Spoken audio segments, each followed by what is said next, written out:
So let's move from the basic construction of the program and approvals into the more nuts and bolts of creating courseware.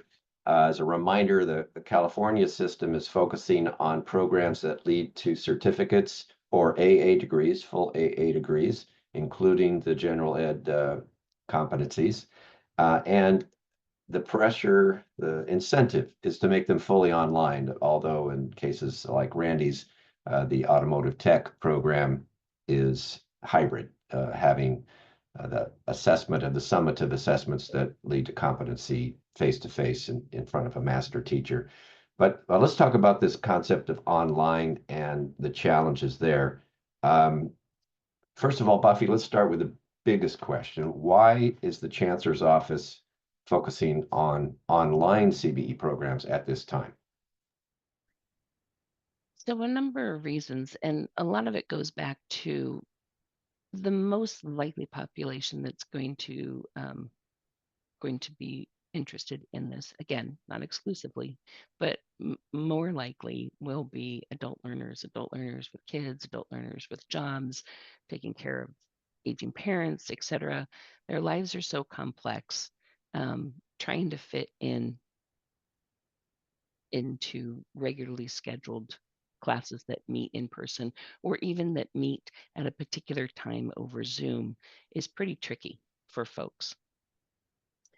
So that's one piece. In our particular area, our community college district covers 3 counties and 10,000 square miles. So getting people all in the same place um, is tricky for our area anyway. So online, even though you talk to adult learners and they would be like, oh, I would much rather take a class in person, but the reality is of my life is I need the flexibility of online. The other element is because you're going to have students, some students who are walking, some students who are jogging, some students who are running. If you had a class in person, everybody would be in a different place. And so it's not like you could deliver in-person instruction to accommodate students. Um, what if you think about traditional terms of time? One student might be on week 1, one student might be on week 5, and one student might be on week 16. So online is really the method that allows for that flexibility and that variety for students moving at their own pace, which then puts a tremendous onus, like building online classes. Really, it's a science and it's a work of art, right? And and that's when you're thinking about an online class where you know that the faculty member and the students are going to have very regular and consistent interactions as a group, as a cohesive group each week. Now look at, you're going to be doing differentiated instruction for each student, and you're going to build in regular and substantive interaction, but it's going to vary from one student to the next what that looks like. You need to have a really robust online platform with really rich content. Yes. In our system, all our colleges use Canvas, so you're developing and offering courseware there. But RSI is a requirement, even for direct assessment CBE, to get that federal financial aid. So we will see less interaction between students, although that's possible, and more interaction between faculty and students. Sue, let me bring you up and let's talk about this. So we're developing courseware content that's more self-paced uh, and in Canvas. What are some of the challenges there and how have you addressed them at Coastline? So a couple of things have come up, specifically in working with faculty creating their courses. The reliance for traditionally online courses here, because Coastline has most of the courses online already, using discussion boards. So how do you take an assignment, say in a class that you're emulating in CBE, and what do you replace that with? And how do you not overload the students with assignments that reflect that? So if it's a discussion board, which they would normally do in their online course, the students are back and forth. They have to post once, they have to reply to 2 people, whatever the rules are. When that moves into CBE, what that looks like is you need to turn in an essay. and that essay has to be evaluated. And then taking the kind of the 360-degree view of that, is that an effective assessment? Does that create the same sort of response that faculty originally was looking for when they set up the discussion board? So that can we make that direct move? Or do we need to do something different? Because as we scale up, there may be ample opportunities for students to discuss. But in the beginning, in particular, we don't know what our enrollment would be. Students will be at different places in the course. There's just, so in some courses, the author of the course has decided, okay, no, faculty has to be on the discussion board and faculty has to respond. Whoever the instructor is for that course will respond to the discussion because it needs to be a back and forth. And in other courses, they've either eliminated or altered the assignment so that students can submit their thoughts and they can get feedback from either the instructor of the course or someone else who is responding to students in there to kind of emulate the discussion, but not require the same sort of thing. So that's just one like tip of the iceberg issue that has come up in the course development. The other things have been the assessments, the idea of mastery, which is such a change when you have been teaching courses for 16 weeks and you've got, you know, your bell curve, and you expect some students will excel and some students will do fine and some students will not do as well, and you're no longer constrained by that.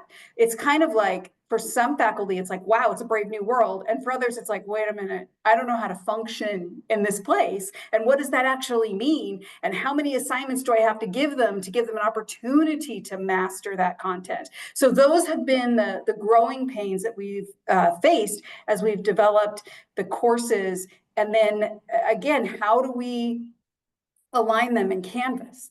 What does that development look like? And how do we work with our Canvas developers to make sure that those courses are going to flow across multiple start points? So and we're still in the weeds on that, honestly. So that's kind of, those are just the biggest issues that we've faced in the competency development and also the course development. Thank you, Sue. I see Randy's hand is up, and then Kate, I want to go to you on this one too. Randy.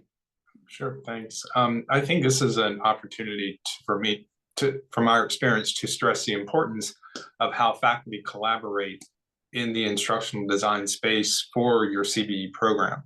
One thing that faculty who've worked on the general education CBE curriculum have done is to work with our automotive technology faculty so that the learning experiences they're developing in the general education areas of study have been contextualized to speak to the interests and the overall academic career goals of our students. The value of that, I think, it can't be overstated how valuable that is for faculty to see the relevance of the skills they want the students to learn applied in a real world situation that students can then benefit and take away from. The curriculum is what it is, but when we can put the instructional design process within that context, it really does make for a more interesting experience and satisfying experience for students. And that satisfaction leads to increased motivation, more motivation to keep going, because they log into their English composition instruction, competency instruction, and they're not asked to write another paper about some topic that is of great interest to the faculty member, although the student may not. Yeah. Kate, you're in the early childhood education program as a faculty member, so get us a little more detail about the development of content in Canvas toward these competencies. Yeah, so I want to share with you a little bit about what we're doing. Big shout out to our City Labs designer, Michelle Muldowney-Stevens. She's been amazing. She's a wizard. We just love watching her do what we say to do, basically give her a shovel and she digs. I wanted to share with you, these are really just some templates. The first thing we did once we had all of our curriculum through committee is we started building City Lab, InStructure templates and design tools. So you can see the screen now, right, Bob? You've got Yes. that. Yeah, Yes. so this is our beginning competency. What we decided to do was create a Canvas shell with 3 competencies at a time, similar to a 3-unit course. Our students can work on all 3 at the same time, but they have to finish these 3 competencies before they can move on to competencies 4, 5, and 6. Let me show you quickly. Uh, the next slide, as it will show you what it looks like when they log in. So you'll see it has competencies 1 to 3. This is the cluster of competencies called principles and practices in early childhood. And we've broken it down into these 3 big chunks. You saw a little bit of that in the crosswalk. Students can start anywhere they want. But the reason I started on this slide first is because the very first thing they will do is what we are calling a self-assessment. This is our differentiated instruction approach. So they will answer some questions based on the rubrics for the 3 final summative assessments, the 3 competencies. And that triggers a meeting with the faculty assigned to this module or these modules. And in that meeting, the purpose of that is for the faculty and the student to decide, where are you on this? How confident do you feel on your knowledge of the history of CBE or sorry, ECE? How confident do you feel talking about program models and approaches globally, historically, things like that? So the students had a taste of what the competency is about, and then they'll meet with the faculty and develop a plan together about what's your time look like? How long do you think it will take you? How confident do you feel going into this? And so that self-assessment is really a key component of our program. And then once they're in, they'll start working on this. So this is just one CB. So they've clicked on that one that says History of ECE. Got the competency over here. We've got these 3 buttons, very simple: overview, learn, and practice.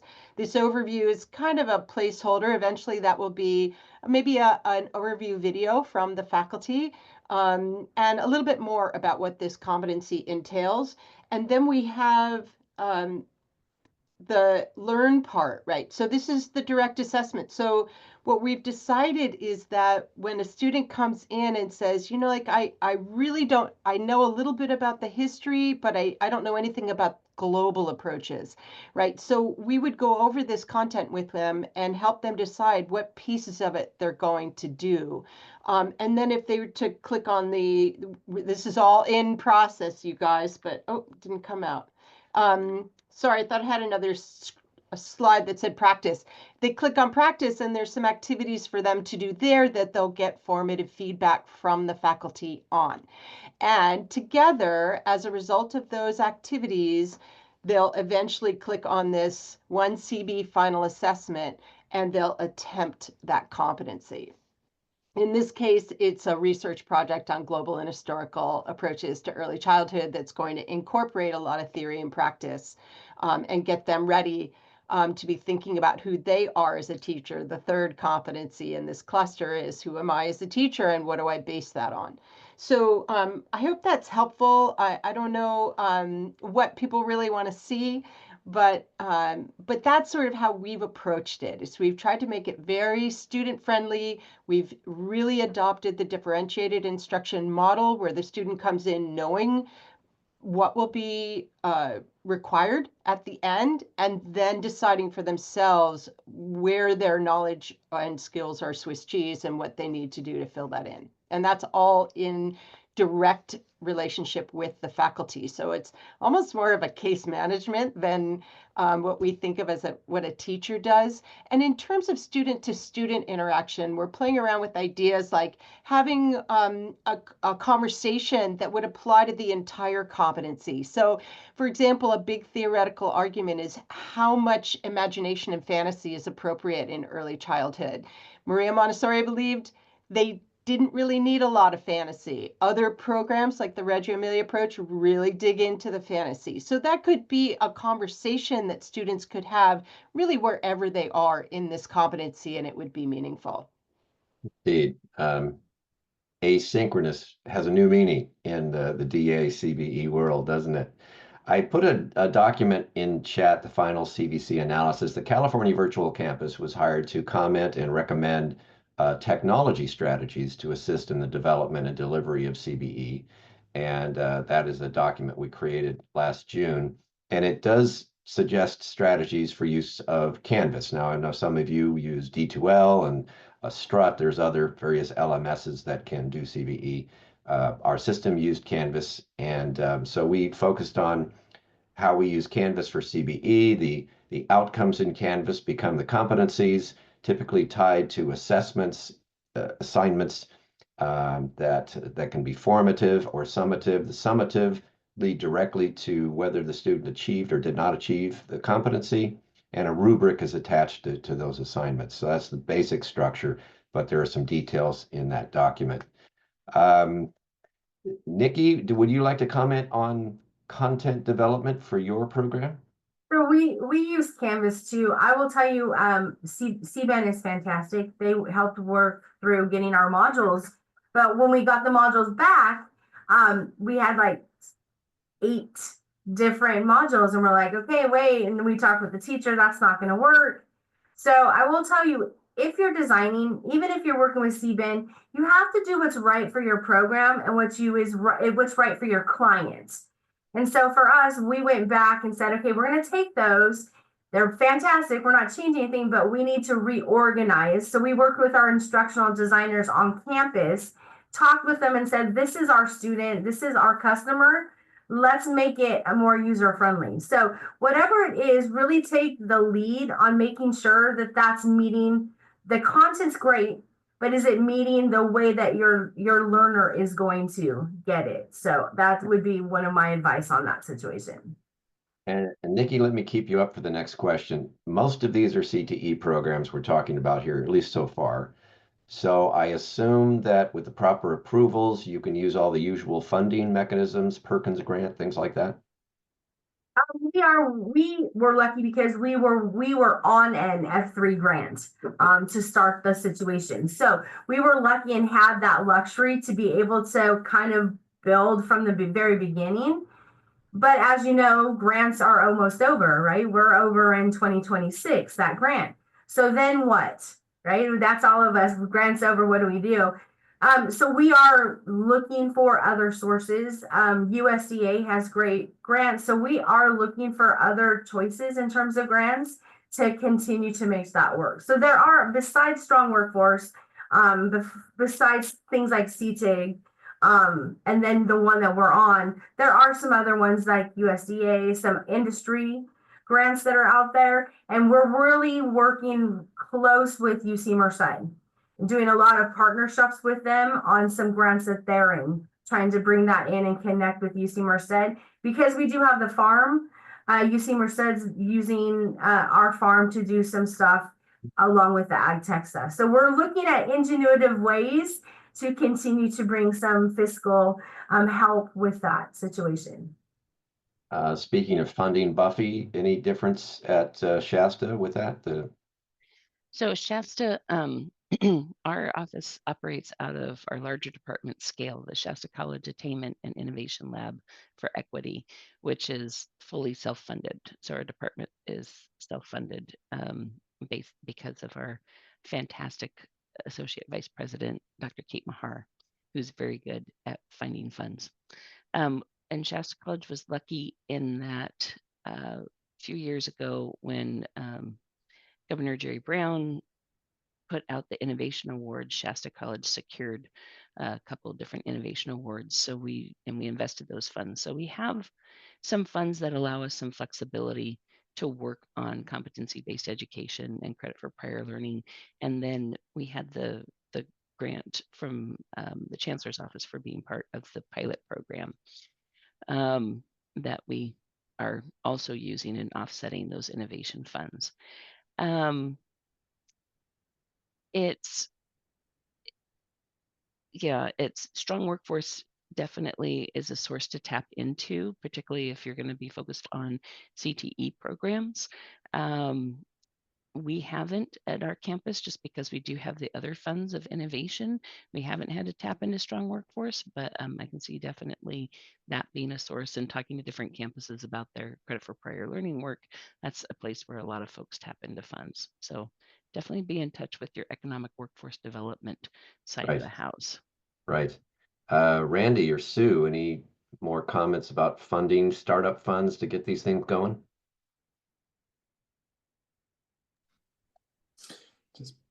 It's a commitment. So know that going in. It shouldn't stop you from moving forward, but just know you're going to have to shake the nickels from under the couch cushions. Yeah, Sue at Coastline, same Too sources. new in my role to dive in there completely, but I have been privy in the last 4 days to a ton of budget conversations, and all I'm learning right now are acronyms. There are so many acronyms, and that's as far as I've gotten. Give me a month, and then All right. I'll be better. Fair enough. I do want to add to Buffy. this that some of the things that we've been saying may make some of you think, oh my gosh, why would we ever get into this? In terms of like, well, we've been working on this for 4 years. Oh, there's this tremendous process with the Department of Education. It's so long. I do want to say that we're the pilot group, right? Things are always funkiest for the pilot group. And through everything that we've been learning, hopefully any other California community colleges process is going to be much more streamlined, because number one, you have us to talk to, and you have Southwesterns that, well, we decided to do it this way for reasons X, Y, and Z, and Shasta decided to do it this way for reasons Y, B, and X, and on and on. So it definitely, I don't think it'll take anybody else 4 years to get something up and running. So that's just, I wanted to throw that out. I will say, even though it's not specific to funding, one of the things that's been the most interesting, because I've been an instructional designer working with faculty on CBE for the last year, and I just transitioned to this new role. Or I am transitioning, I should say. But one of the things that I think is really important to look at is that these people here are putting the ruts in the road, right? So the challenges that we're facing, whether it's funding or developing courses or creating what we need in Canvas, anyone who is following along is going to have a much smoother path across that particular prairie, because you have people to say, how do we do this? Whereas right now, so many of us are like, what did you do? We're guessing right now. And I think that, even in the course development that we've done here at Coastline in the last year, where we were last January compared to where we are today is like night and day. Literally, we have come so far. So any faculty member who is literally working on their course today has the benefit of all the work the faculty did that started their courses last, like in December of 2023.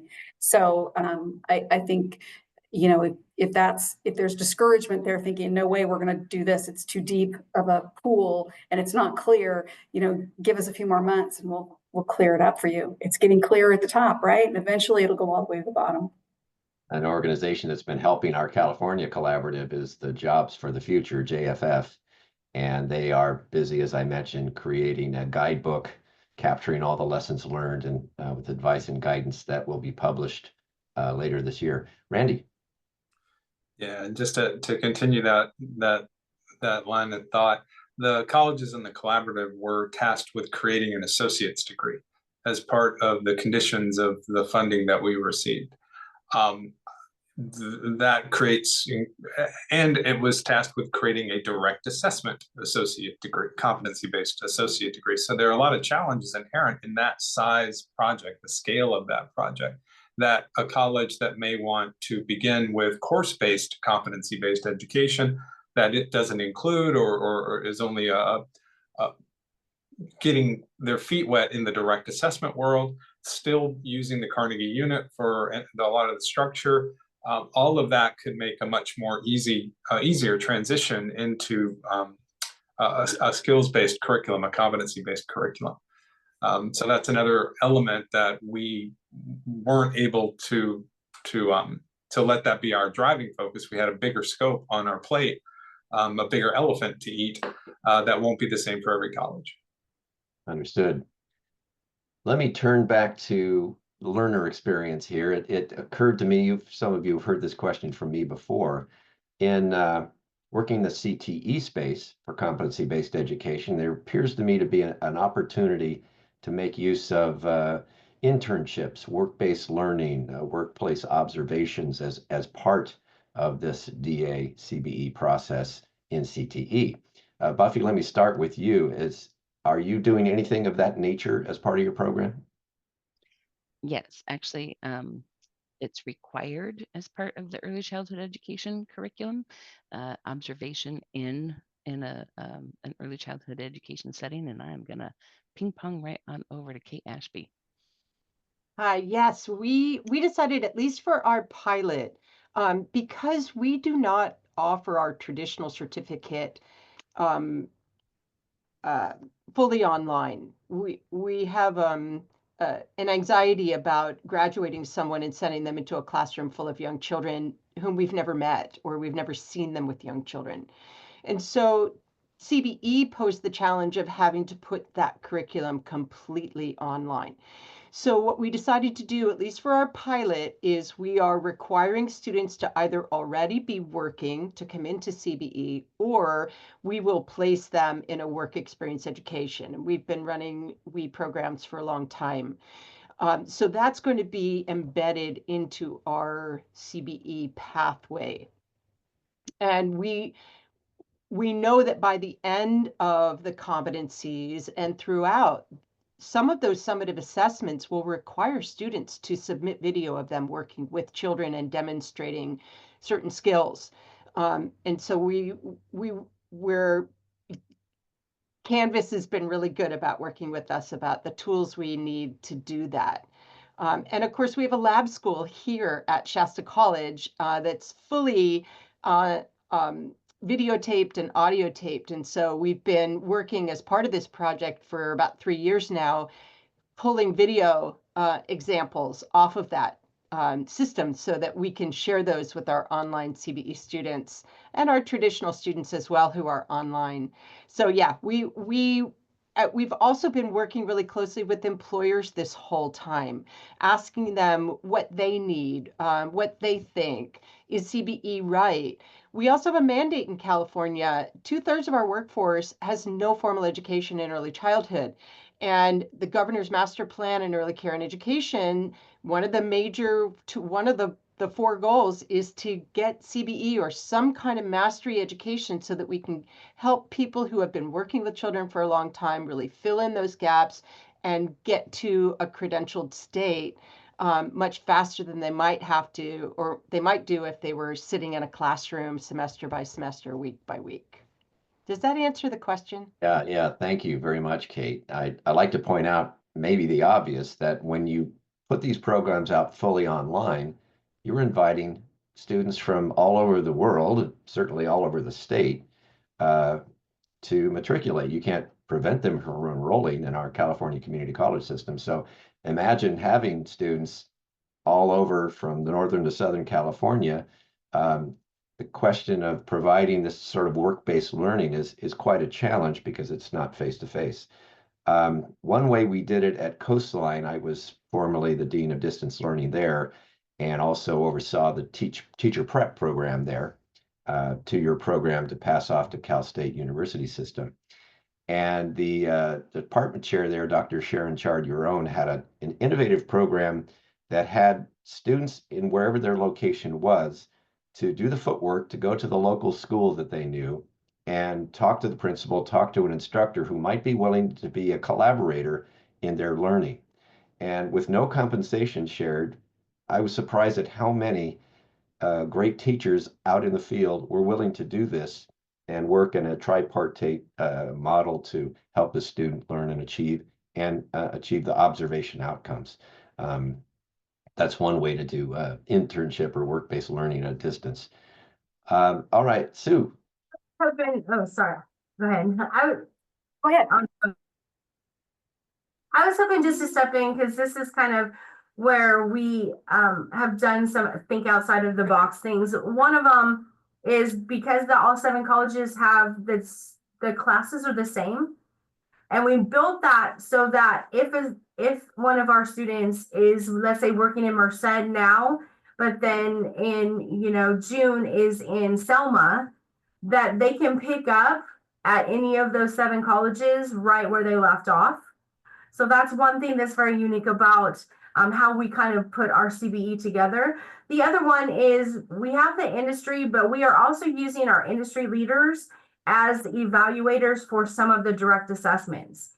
Part of the reason that we kind of push that was that we want them to hire our students.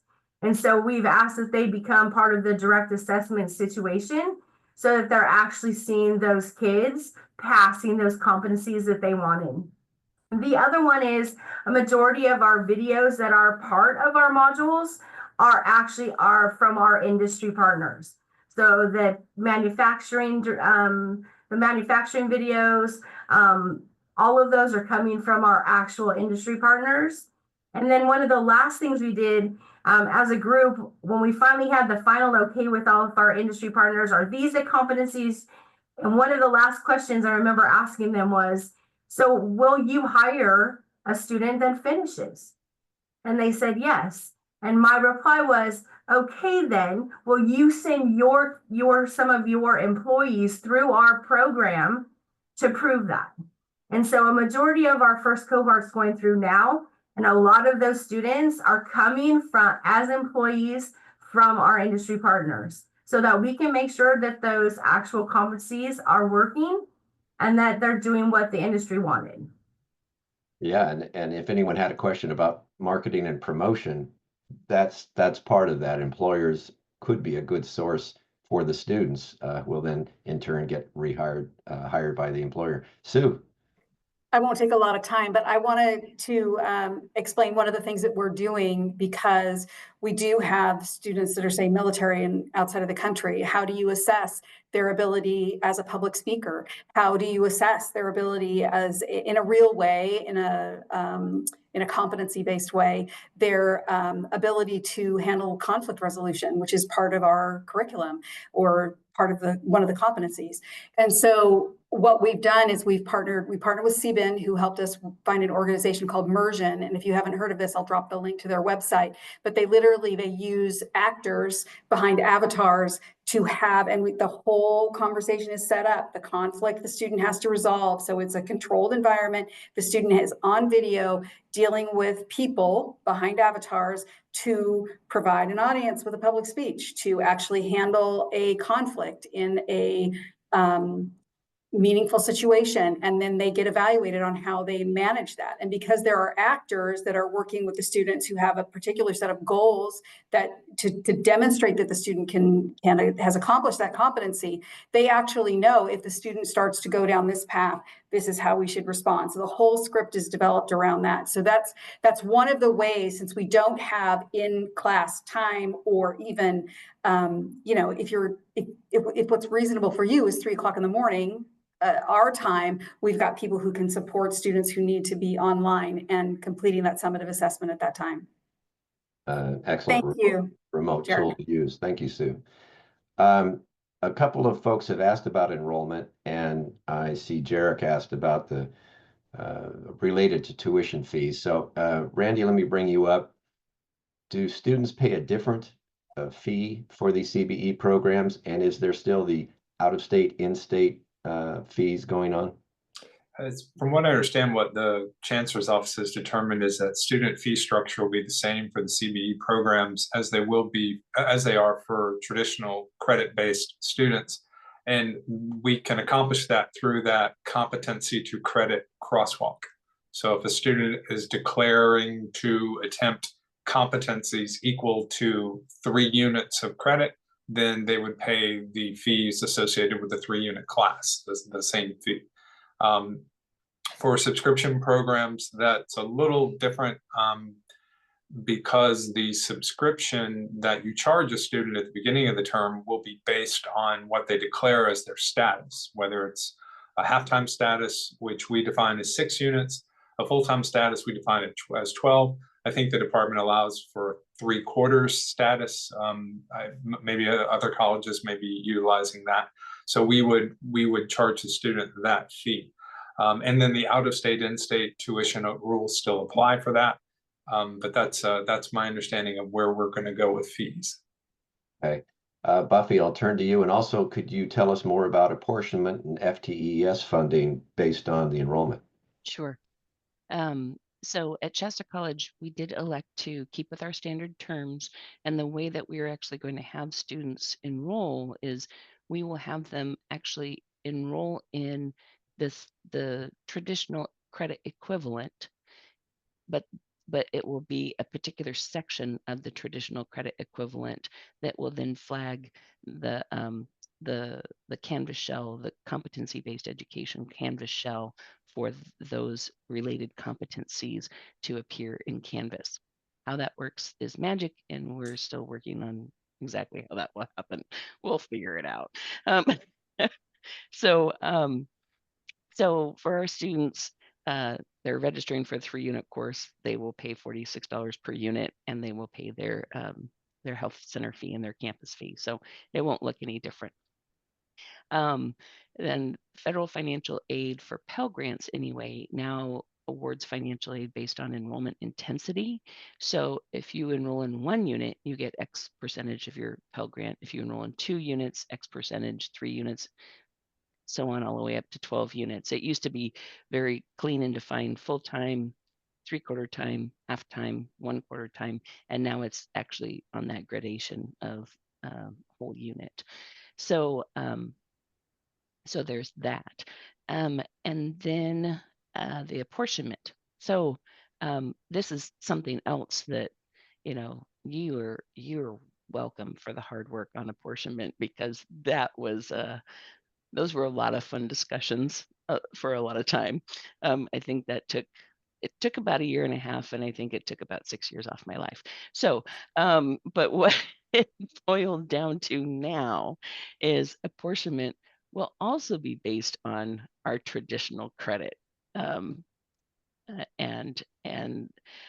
But it's not just, I'm going to use ridiculous dollars that are not true, but because I don't know the actual numbers. But say you get $20 per traditional credit for apportionment. See, they're not real dollars. And so a 3-unit class would earn your campus $60 for that student.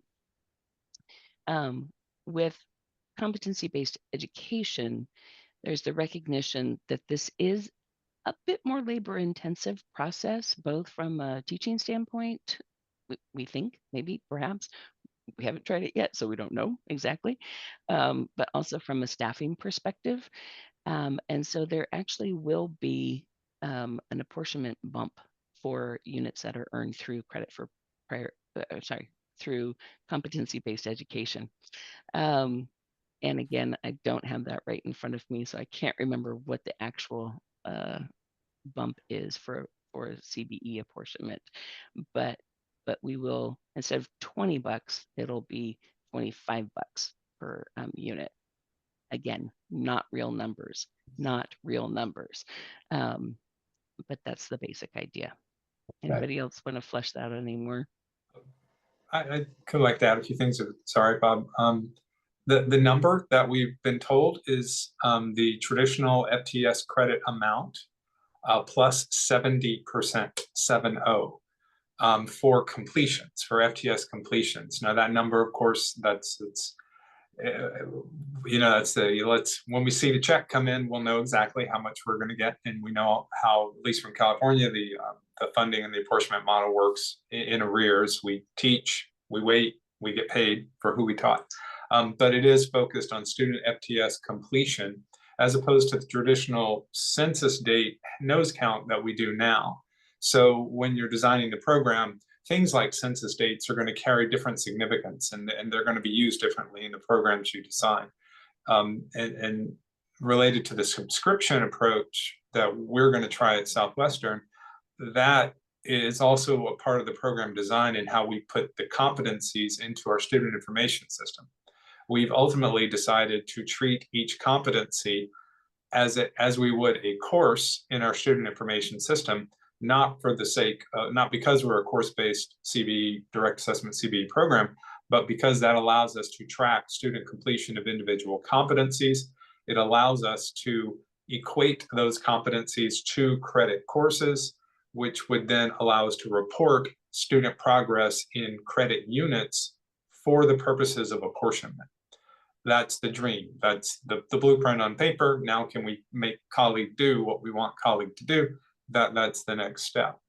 The beauty, or at least what we're hoping is going to be the advantage to students for the subscription process, is when a student pays that subscription amount based on their status, half-time, full-time for us, and then if they complete the number of units they've declared based on that status prior to the end of the term, they are free to begin working on additional competencies equated to credit units without paying an additional subscription fee. And it's we always say it's the Netflix model.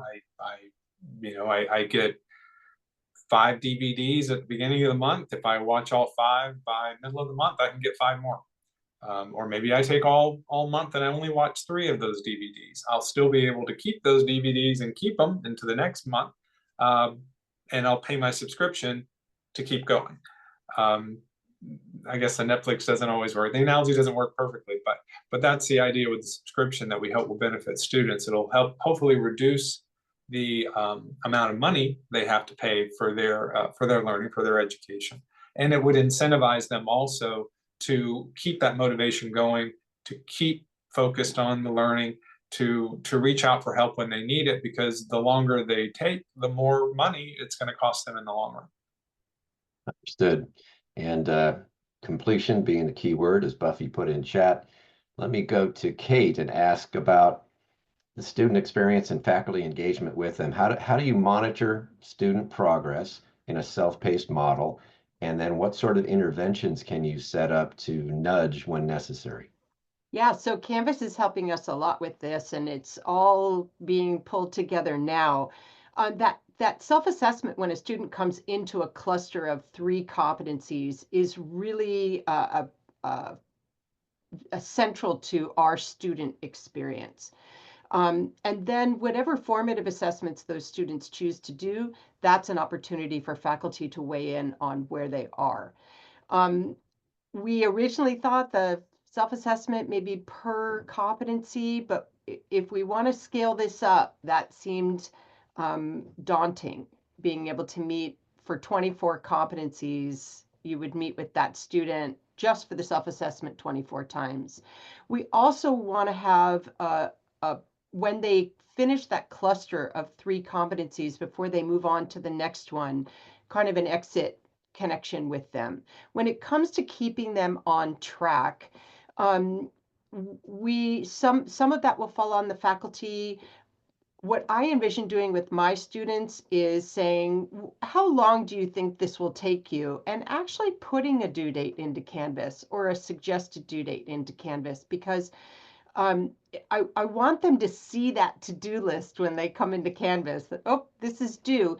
Now, we have to make sure that that doesn't just pop up a week in advance, which is what it does now. So there's some pieces of it that we want to make sure we're working on. We also at Shasta College are hoping to have kind of a team behind the scenes, counselors, student success support facilitators, things like that, where if a student is struggling or a student has been missing for 3 weeks, that there's a mechanism that reaches out to them. It's not all on faculty to do that day-to-day where have you been type work. So I think it's going to take a village to get a student through CBE. And particularly early childhood students, right? Maybe that's true of all students. We did early on as part of this grant, there was a student journey assignment that each college had to do, where you identified the contact points with the student, the pain points, where do we lose them, where might we lose them, what kinds of supports would they need in order to jump over these hurdles or not give up. And I think that's going to be an important thing to pay attention to. I think we're going to do a lot of learning in this first semester. Where are we losing students? How hard is it for students to be self-disciplined, self-motivated, self-directed? And how much of that village is going to need to come into play before we say, hey, maybe this isn't right for you. But I love it. I think CBE is the ultimate equity tool. I'm coming from early childhood where people come with a lot of personal experience, understanding. They come with a lot to this field, and to be able to honor that and build upon it rather than treat everyone, as Randy said, as a one-size-fits-all Carnegie model where they have to sit in that seat for so long and everybody has to read all of chapter 1 and everybody has to do every assessment. I think that this is a much more fair and equitable way of honoring what students bring and giving them the tools to demonstrate that, and then fill in those gaps that they don't know with support and help from other students, from faculty, from student support facilitators, and things like that. Does that answer the question, Bob? Yeah. Randy, you want to add to that? Yeah, I so agree with Kate, and it's equity in how we honor what students bring to the curriculum and their life experiences, and it's also equity of access, because the student we're looking for, in large part, not exclusively, but in large part, are the students we don't have now. They can't come to us because our systems are rigid, because the expectations we have for belly button in the seat attendance in many cases is just not working for them. So if we're going to be community colleges, if we're going to focus our interests on how do we support our community to become better than it is now, then we need to be what they need. And access to what we can offer is hampered if we don't explore these kinds of direct assessment programs. Agreed.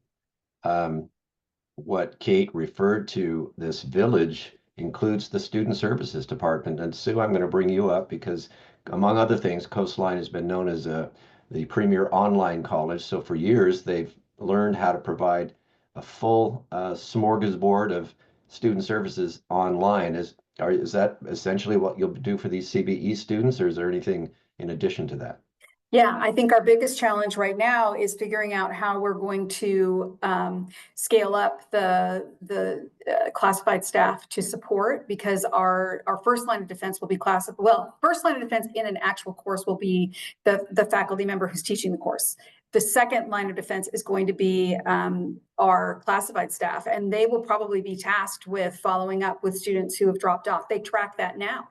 It's our classified staff who watches for students who have vanished for a couple of weeks, who sends that email that says, hey, we see you're not here. Can we support you in any way? And so that's what we're looking at right now, is how who will actually be monitoring those courses, but we will be paying attention to that and trying to support those students who have fallen by the wayside, so to speak. We don't want to lose students in that process. Yeah, so think about everything for those who don't have robust online departments. You've got your library, your tutoring, your career center. All these need to be online for these distributed students who are working fully online. Let's talk about the grades. Buffy, you shared she stepped out, but maybe I'll go to Nikki for this one. You're going to have a dual transcript, something like Buffy showed, but are you also, in addition, separately badging competencies with Canvas credentials or some such tool? I know that they are talking about it. Again, we're in our first kind of cohort group, so I think it's evolving as we go. We're looking at, we're on we have both credit and non-credit actually approved. We're going with the non-credit right now. So I know that there is badging. Our biggest thing is the certification part, because that's the most important part for our industry partners. So I think we are doing the badging, which will ultimately end up being their certification on top of that. I do want to kind of jump in really quick just to give some people some options. As far as the people behind the scenes, we actually have put together kind of a success team that includes a counselor, a outreach person, 2 outreach people, and we also have a bilingual outreach too, to make sure we have that. And that success team is actually, besides the teacher, is what's really touching base with them weekly. And we also involve them in the onboarding. And it's really important that they're in the onboarding as well, because then they're connected to them and not just the teacher. And so I would say if you're going to do that, try to find where you can have a group that are going to be the ones that are going to be in their life during that time, and have them involved in the full-on onboarding right at the very beginning, because we found that those people will feel a lot more comfortable when someone like that contacts them and says, hey, we haven't heard from you for a week, or we haven't heard from you for 2 weeks. That would be just my advice on that as well. Thank you. Looks like we have 9 minutes left, so I'm going to pack a few questions. It's really tight here. We've had questions about the faculty role, and we've heard that competency-based education can disaggregate that role into many parts, and then compensation becomes a critical issue in this type of environment. Who would like to tackle that question? Randy? Sure, I can share what our first pancake is going to look like. We're going to build upon an existing model. It's always, in our experience, look for what you do well already. So we're looking at how we do work experience courses, and these are the courses where students enroll, but they do their learning on site in a work experience that has an agreement, and the employer has an agreement with your college. And then they earn units for that based on the evaluation of the person on site, as well as working with the instructor. In that scenario, instructors are paid by the nose for how many students they are working with actively at any given time. We're going to approach it in that way, with points throughout the term where we would calculate the number of students that the instructor is serving, because the intent is for students to kind of come and go, open entry, open exit. As they demonstrate competence, they move on. But as other students who demonstrated competency in other areas have been moved into this competency. So that's the hope, is that that flexibility would be there, and it's something that we already know how to do and have some systems to work with. Sue or Kate, you want to address faculty role and compensation? Yeah, so we've started talking with our faculty association because we want to bring them in on this. I'm not a huge fan of doing anything by stipend.